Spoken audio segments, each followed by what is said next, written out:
साली से जिमा किया तो क्या बीवी हराम हो जाएगी या बीवी हराम ना होगी, क्या हुक्म है?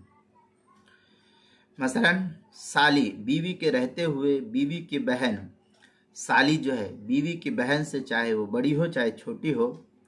उससे नाजायज़ ताल्लुकात कतई तौर पर सख्त हराम और सख्त तरीन गुनाह का ज़रिया है ये। लेकिन अगर किसी से ये जुर्म किसी वजह से सादिर हो गया तो उसकी मनकूहा बीवी उस पर हराम नहीं होगी। जो उसकी बीवी है जिना करने की वजह से उसके ऊपर हराम नहीं होगी। अलबत्ता जब तक साली को एक माहवारी ना आ जाए उस वक्त तक बीवी से जिस्मानी ताल्लुकात कायम करना ये मर्द के लिए जायज़ नहीं होगा। चुनांचे मुसन्नफ इब्न अबी शैबा में है, क़ाल क़तादा ला यहरुम ज़ालिका अलैहि गैर अन्नहु ला यख्शी इम्रा हत्ता तनक़ज़ी इद्दतु अल्लती बाअ बिहा।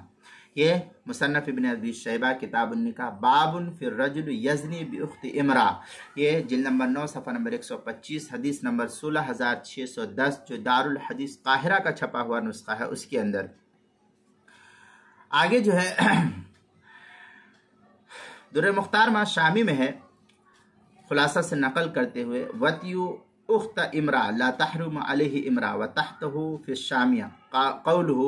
वला तहरुम आई ला तस्बुतु हुर्मतुल मुसाहरा फलमाना ला तहरुम हुर्मा मुअब्बदा व इल्ला फतहरुम इला इंक़िदा इद्दतिल मौत। इस तरीके की इबारत जो है दुर्र मुख्तार मा शामी किताबुन निकाह चौथी जिल्द सफ़ा 109 जो ज़करिया बुक डिपो देवबंद का हिंदी नुस्खा उसके अंदर, कराची का जो छपा हुआ नुस्खा उसकी तीसरी जिल्द सफ़ा 34 मजमुउल अनहुर पहली जिल्द सफ़ा 471 जो दारुल कुतुबुल इल्मिया बैरूत का छपा हुआ नुस्खा है,